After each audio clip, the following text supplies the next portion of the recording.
Pendek itu. Jangan kali. Sikit.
Auzubillahi minasyaitonirrajim. Siapa lagi mic tu? Okey. Bismillahirrahmanirrahim. Assalamualaikum warahmatullahi wabarakatuh. Innal hamdalillah nahmaduhu wa nasta'inuhu wa nastaghfiruh. Wa na'udzu billahi min syururi anfusina man yahdihillahu fala mudhillalah wa man yudlil fala hadiyalah. Asyhadu an la ilaha illallah wa asyhadu anna Muhammadar Rasulullah. Allahumma salli ala sayyidina Muhammad wa ala alihi wa ashabihi ajma'in. Rabbi syrah li sadri wa yassir li amri wa hlul 'uqdatam min lisani yafqahu qawli. Amma ba'd. Tuan-tuan sidang jamaah dirahmati Allah Subhanahu wa taala. Pertama dan selamanya kita merafakkan syukur pada Allah Subhanahu wa taala atas rahmat dan nikmat. Dalam pada itu, saya menyeru diri saya dan semua para jemaah sekalian agar terus mengirim dan menghantar doa dihancurkan Israel yang sedang menghancurkan kawan-kawan saudara-saudara kita yang berada di Gaza ataupun Gaza. Ya. Ribuan dah mati. Ribuan dah mati. Hari itu kecoh lagi, hospital dibom. 500 lebih mati macam ni aja. Hospital tuan-tuan, orang yang dah sakit dibom. Jadi teruskanlah membaca Qunut Nazilah dengan orang tadi merasai apa yang kita minta pada Allah Subhanahu wa taala. Bila sampai kepada ihzirhum, perkataan-perkataan yang minta Allah hancurkan mereka, maka bacalah dengan rasa hati kita tuan-tuan. Kadang-kadang kita bangun pagi hari dengan isteri kita masih ada, anak-anak kita masih ada. Setidaknya tidur belum tentu bangun. Ada yang mati. Ada yang bangun-bangun, mak bapak dah sadar, tinggal anak seorang masih kecil. Ada yang bangun-bangun, tinggalnya seorang, semua anak beranak dah mati kena bunuh. Dan begitulah berlaku setiap hari tuan-tuan. Bukan 100, bukan 200, tidak salah saya cecah dah 3,000 dah. 3,000 lebih mati, hampir 8 atau 7,000 yang cedera. Jadi, sebagai orang Islam yang kuat persaudaraan kita tuan-tuan, setiap kali kita makan ke, kita tidur, kenang-kenang kalau sidak di sinun, dan mintalah pada Allah Subhanahu wa taala agar kemenangan pada orang Islam dihancurkanlah Israel. Sekarang tu sudah ada tindakan-tindakan kerajaan-kerajaan dunia untuk melakukan gencatan senjata dan sebagainya lah. Semoga ada hikmah daripada apa yang berlaku. Kalau tuan-tuan baca dalam Al-Quran, satu kisah yang mana Allah turunkan ayat. Saya lupa surah apa, tapi yang spesifik yang saya ingat itu ada surah Al-Baqarah. Bila Allah perintahkan orang-orang Islam berperang, maka sudah pasti pada perang Badar yang diperangi itu bukan orang lain. Bapa mereka, saudara mara mereka, arahan daripada Allah Subhanahu wa taala. Tetapi Allah sebut wa asa an takrahu syai'an wa huwa khairul lakum. Ada yang kamu mesti suka tapi Allah suruh je pula. Wa asa an tuhibbu syai'an wa huwa syarrul lakum. Ada perkara yang engkau suka tapi Allah si beri. Maka akhirnya berlakulah peperangan Badar. Maka begitulah juga yang berlaku di Gaza. Kita sih dapat nak komen lebih tuan-tuan. Kita tidak dapat mengatakan hukum bunuh diri itu tidak boleh dan sebagainya. Tapi kita tidak berada di tempat mereka tuan-tuan. Paling tidak saya pernah ke Baitul Maqdis 2 kali. Melihat depan mata bagaimana sidaknya menerajang orang kita tanpa ada sebab. Yalah, geram. Jadi semoga Allah berikan kemenangan dan menghancurkan Israel dan Zionis. InsyaAllah.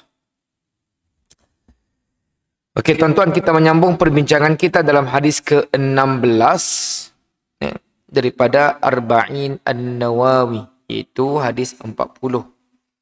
Hadis ini sangat terkenal yang mana ia memberi pesan. Saya suka untuk saya ingatkan, dari 40 hadis yang dihimpunkan oleh Imam An-Nawawi, semuanya berstatus sahih. Statusnya sahih. Kalau tuan-tuan lihat, paling riwayat Bukhari, riwayat Muslim, majority. Okey. Kita baca matannya. Okey. Daripada Abu Hurairah radhiyallahu an, bahawa seorang lelaki berkata kepada Nabi sallallahu alaihi wasallam, "Awsini." Qal la taghdab. Faraddada miraran. Qal la taghdab. Okey. Hadis riwayat Bukhari 6116. Yang bermaksud seorang lelaki berjumpa Nabi sallallahu alaihi wasallam, katanya apa? Ausini. Wasiatkanlah aku. Minta pesan dengan Nabi sallallahu alaihi wasallam. Maka sabda Nabi, la taghdab. Sebahagian riwayat yang lain mengatakan Nabi mengulang 3 kali. Tanya, ulang. Benda yang sama. Kata Nabi, janganlah engkau marah.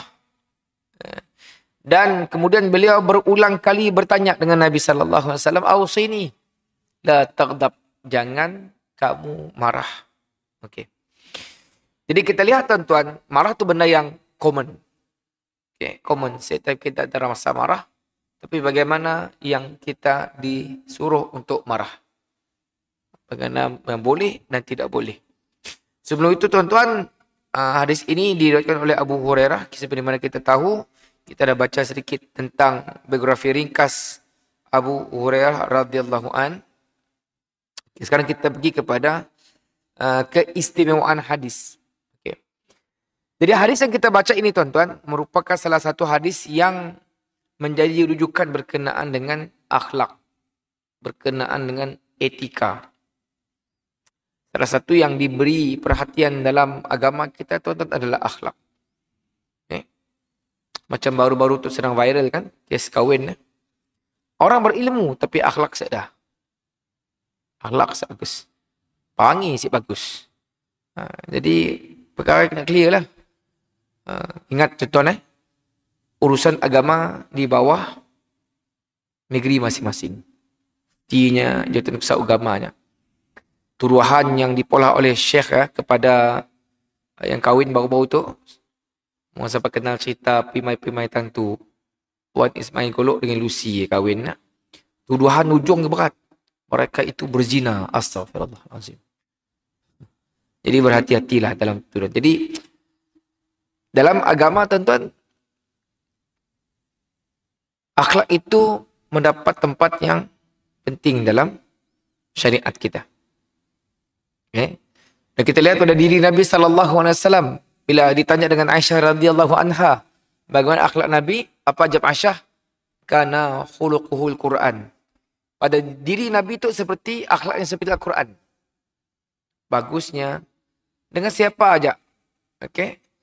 Maka itu dalam kes hadis yang kita akan bicara ke tuan-tuan, ia berkaitan dengan akhlak. Berkaitan dengan wangi. Macam pada hadis yang lepas kita bicara tentang adab. adab dengan jiran, adab dengan tetamu. Nah, berkata yang baik-baik ataupun diam. Man kana yu'minu billahi wal yawmil akhir falyakul khair aw liyasmut. Man kana yu'minu billahi wal yawmil akhir falyukrim jarahu. Man kana yu'minu billahi wal yawmil akhir falyukrim dhaifahu. Ya, hadis yang kita baca pada minggu yang sudah. Okey. Apa kata ulama ataupun ulama lain berkenaan hadis ini, tuan-tuan? Yang la taghdab, jangan marah, jangan marah. Al-Jardani berkata hadis ini mempunyai maksud ataupun pengertian yang sangat besar. Nampak simple, tuan-tuan. Ingat, tuan-tuan, Nabi SAW seorang Nabi yang Allah beri kelebihan, tutur katanya ringkas tetapi padat. Nabi, kelebihannya tutur kata Nabi itu ringkas tetapi padat. Saya beri sedikit contoh lah. Kita kena tu belajar macam-macam. Akidah, akhlak, fiqah, tauhid dan sebagainya. Tapi tidak dia faham-faham. Ataupun sengaja saya mau faham.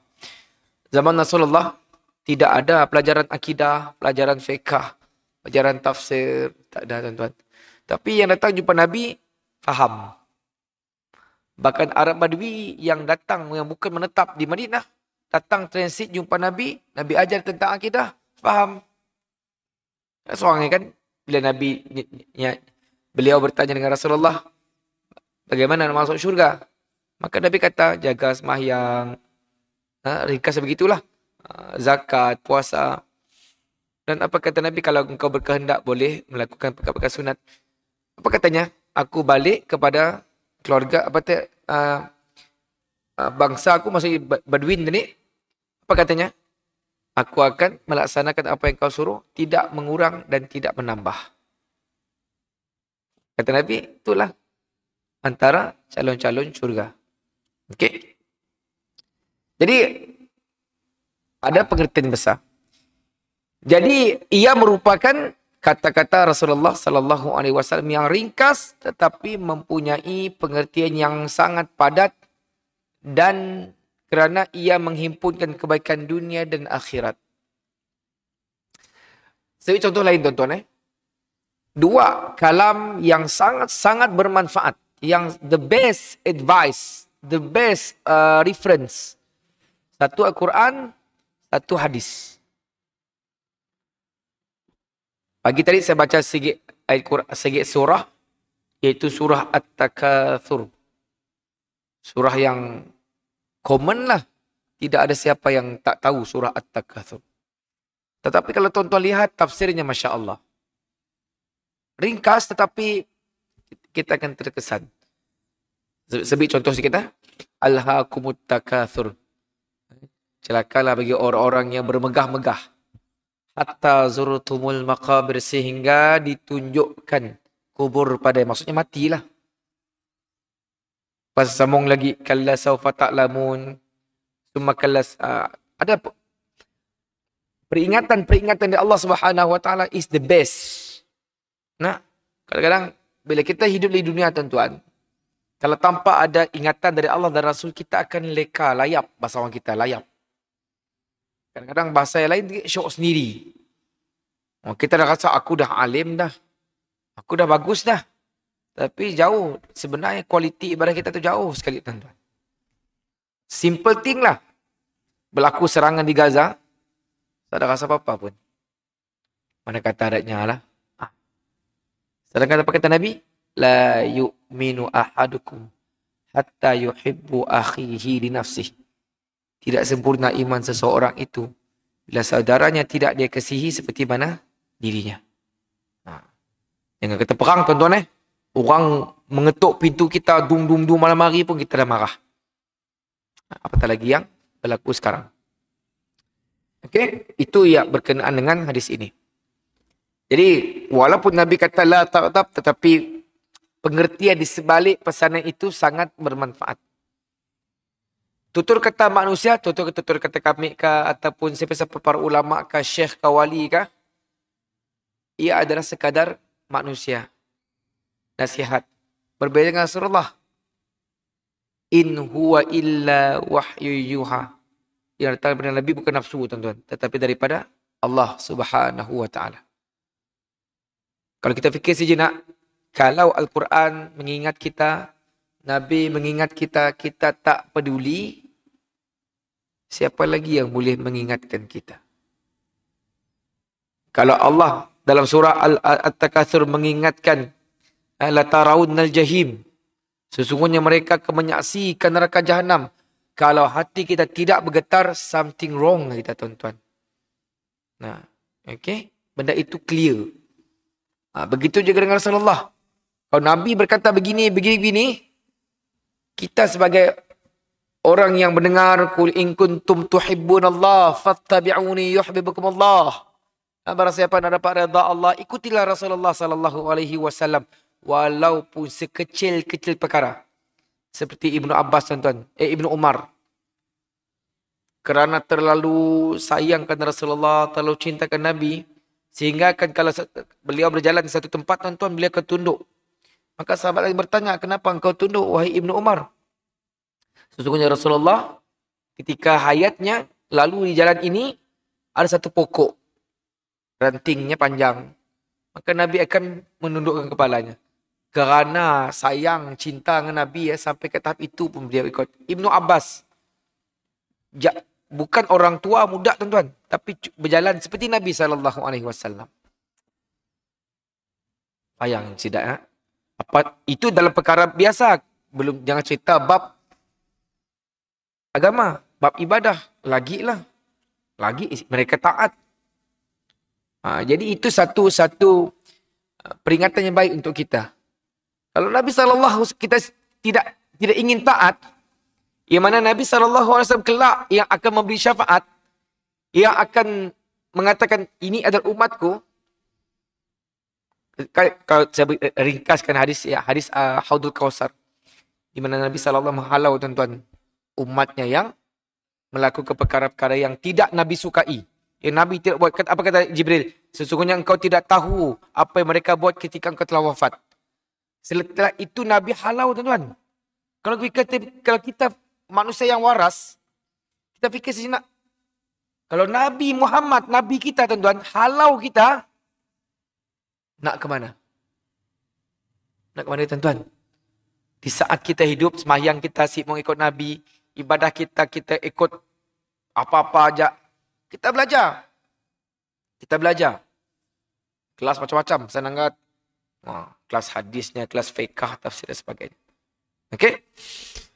Hadir Nabawi dan istifadah hadis. Yang pertama, akhlak Muslim sebenar ialah yang mempunyai sifat yang mulia, lemah lembut, merendah diri dan kasih kepada manusia, serta tidak menyakiti. Saya beri contoh, tuan-tuan. Dalam ibadah. Jangan kata dalam bab dunia, dalam bab ibadah.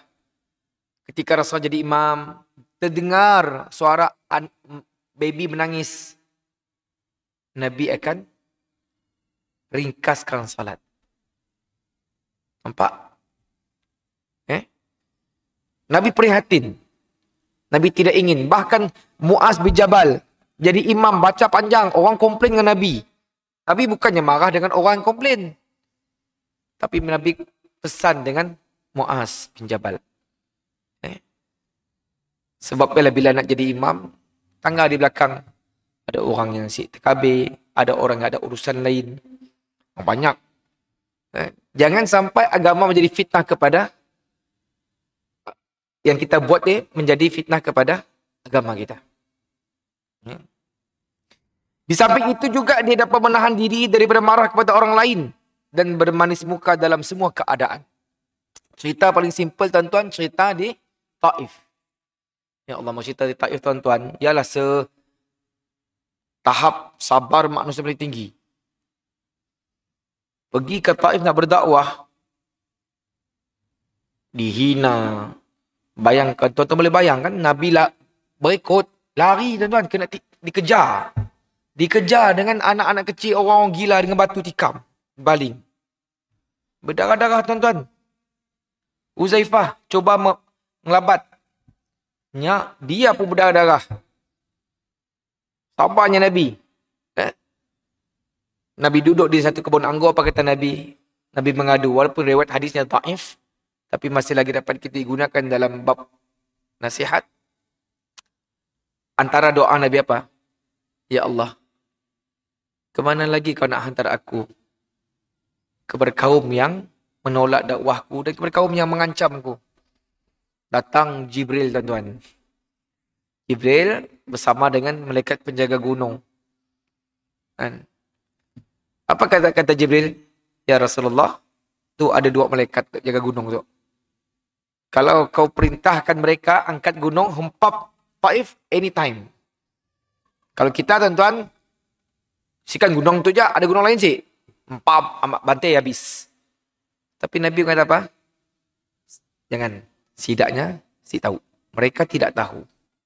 Jadi itu antara contoh, tuan-tuan. Maka dalam perkara ini, cubalah kita ikut. Coba kita ikut. Yang kedua, orang yang pemarah adalah orang yang berjiwa lemah dan rapuh. Manakala orang yang mampu menahan marah adalah orang yang berjiwa kuat dan kukuh.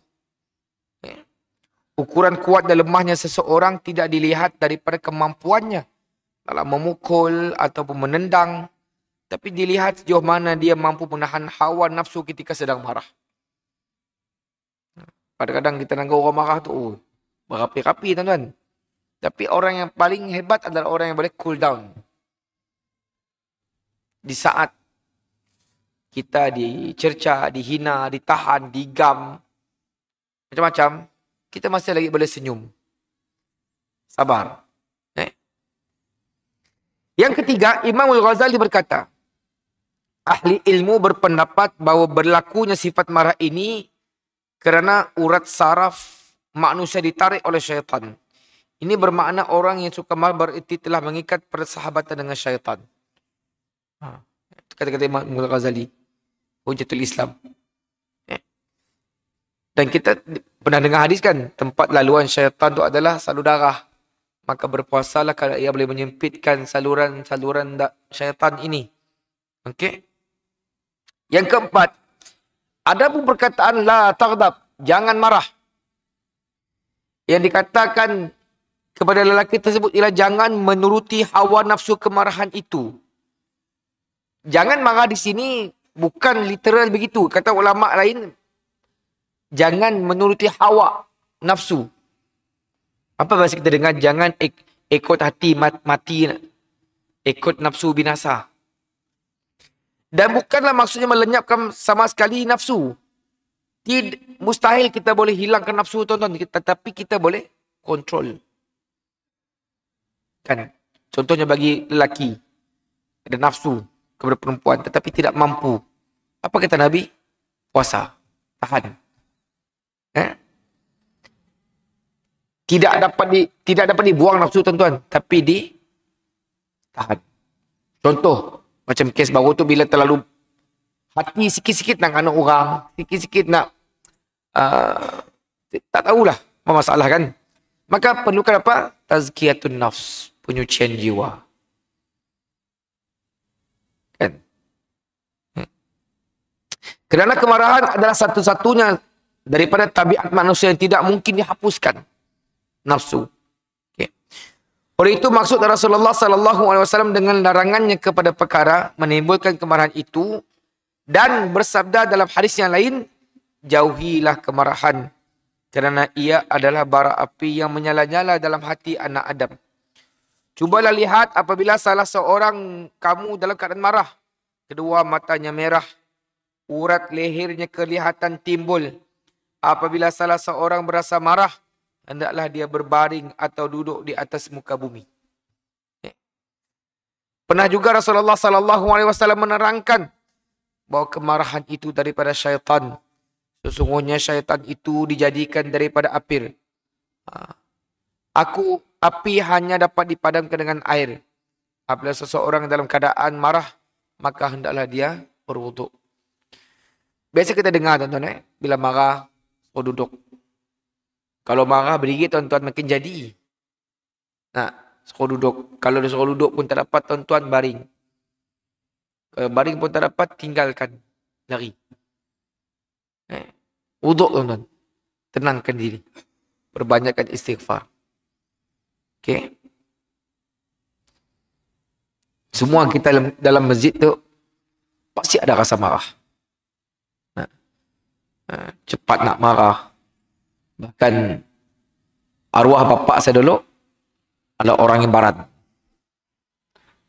Saya tu boleh tahan je lah, tapi bila saya masuk ke Quran, saya slow down. Dulu waktu zaman sekolah, ustaz nahan tangan ustaz, saya tepis. Waktu form 5 dulu, boleh tahan. Buku tengah pasal di kapit waktu pergi sekolah menengah, lebih tak pernah.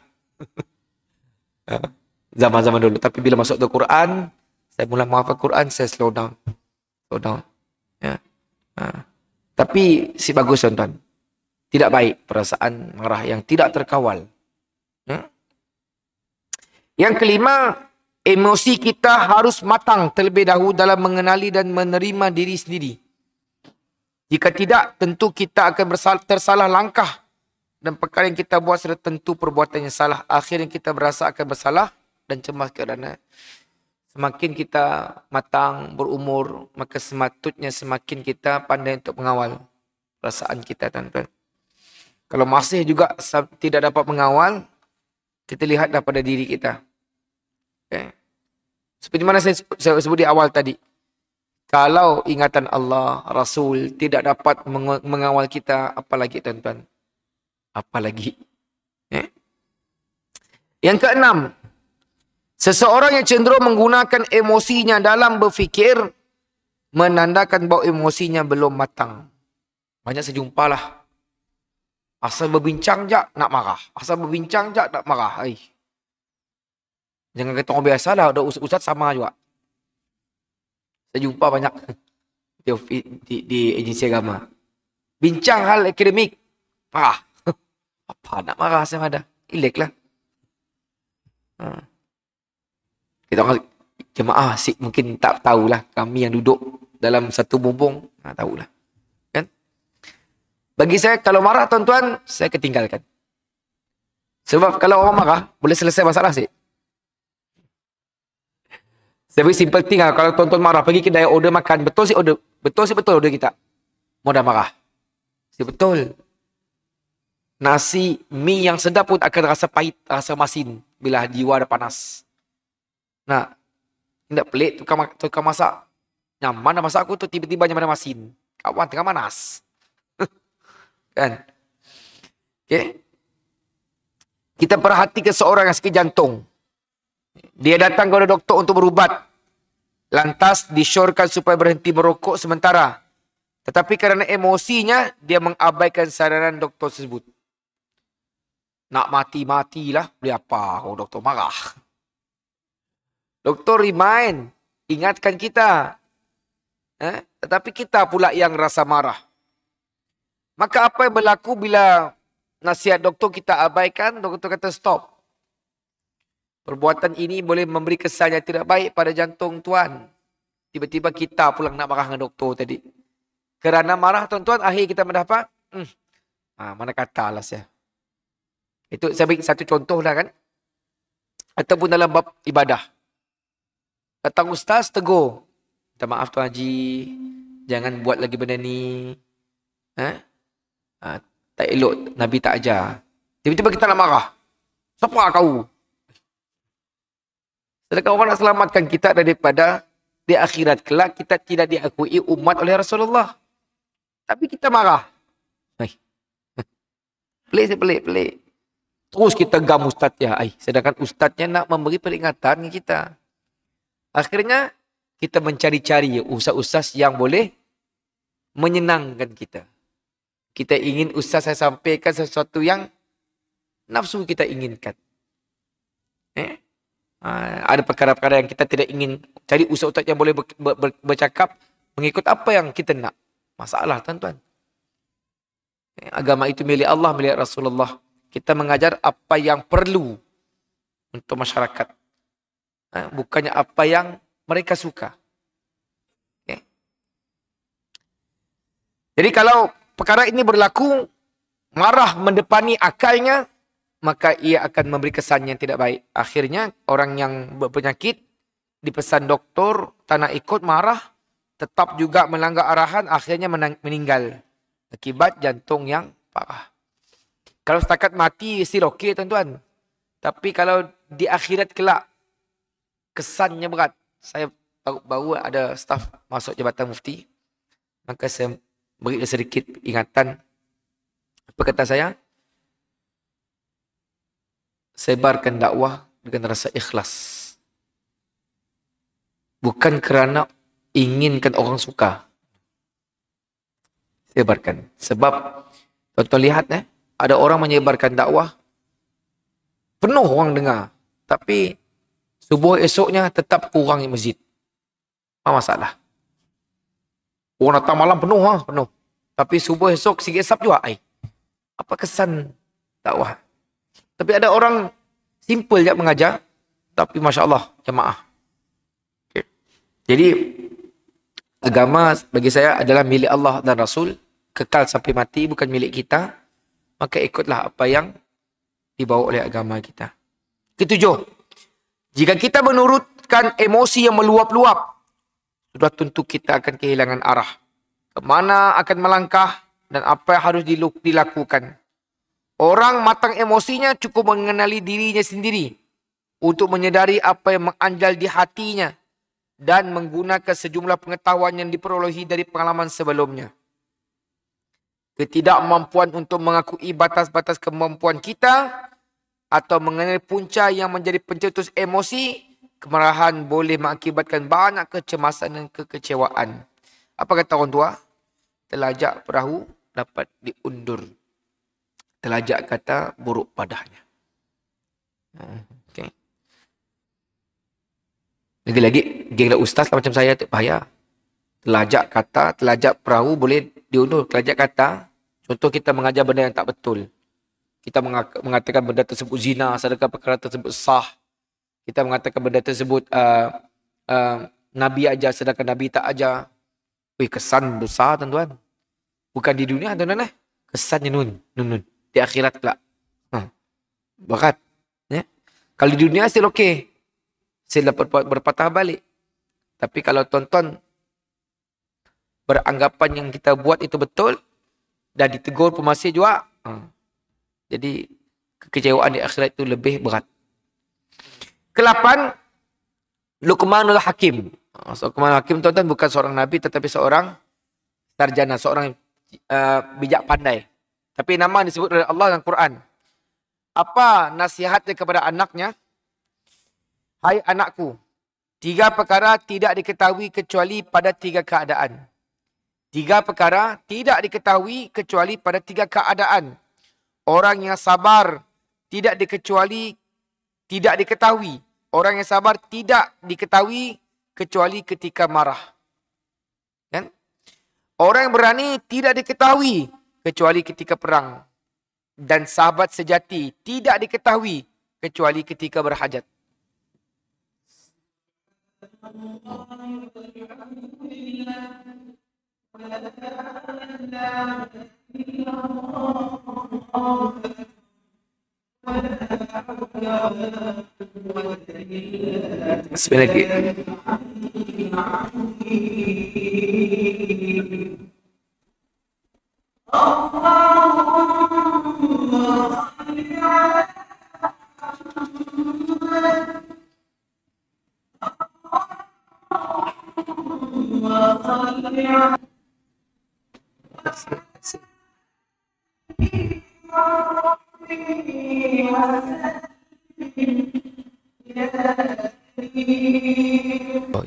سيدنا محمد الوسيلة والفضيلة والشرف والدرجة العالية الرفيعة وبأسق مقاما محمودا للذي وعدته إنك لا تخلف الميعاد. Kita baca ada 2 lagi tuan-tuan lepas kita tutup. Jadi yang ke-9, Punjaga berkata, jangan marah sebab marah hanya akan merosakkan keadaan jiwa, mengubah perilaku, memburukkan pergaulan, merosakkan cinta dan memutus silaturahim. Kadang dalam erti kata yang lain, bila kita marah, kebanyakan kita tidak ada boleh mengawal keadaan. Bahkan muka orang handsome tuan-tuan, kalau marah handsome si handsome tuan-tuan. Ambil gambar, orang marah ambil gambar tak? Tunjukkannya balik. Yang kena siapa tu kah? Kita lah tu. Nah, okey. Berbeza antara senyum dengan marah. Okey. Dan terakhir kata Ibn Rajab Al-Hambali, lelaki tersebut datang menuntut daripada Nabi SAW untuk berwasiat kepadanya supaya beliau dapat memelihara diri dari terjatuh ke lembah dosa. Jawapan Nabi SAW dengan jangan marah adalah kerana marah itu himpunan segala kejahatan dan menghindari himpunan segala kebaikan. Ini saya akui lah. Contoh. Dalam satu bengkel, kita berbincang untuk membuat satu garis panduan untuk masyarakat. Tapi bila berbincang marah, bergaduh, si puas hati, tidak ingin menerima cadangan dan pandangan. Sedangkan kita nak membuat satu kebaikan untuk masyarakat, tetapi yang dapat, saya dapat apa-apa. Itu kesannya yang clear. Contoh yang lain, tuan-tuan boleh bayang orang mula wiring rumah kita dalam keadaan marah. Sini upah wiring rumah kita kalau orang mula marah. Orang tu lampu tu situ arah nak. Ataupun kalau isteri tuan-tuan masak dalam keadaan marah. Nyaman sih. Kan? Masak nasi pun si jadi mungkin. Ataupun iron baju dalam keadaan marah. Biasa Lance Corporal tiba-tiba jadi sarjan. 3. Marah. Kan? Jadi banyak perkara yang natijah tidak baik dengan perasaan marah. Sebab itu perasaan marah boleh menghimpun kepada benda yang rosak dan menghindari segala kebaikan. Ada pendapat mengatakan lelaki tersebut namanya Jariyah bin Qudamah. Tetapi pandangan ini lemah lah. Okay, last, bagaimana kita nak apply hadis ini dalam kehidupan kita, tuan-tuan?